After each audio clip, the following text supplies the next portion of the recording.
How to add friends in Score Hero. Hi everyone, welcome back to another video from Crazy Gamer. In this video, we will be learning how you can add friends in Score Hero game in just a few simple steps. First of all, open up the Score Hero app on your device and wait for the lobby screen to load. Now, go to the upper right corner and tap on your profile icon, and from the expanded menu, select Friends.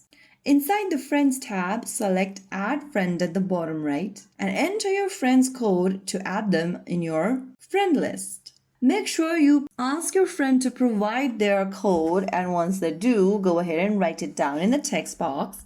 I'm just writing some random codes over here because I don't have any codes yet of my friends.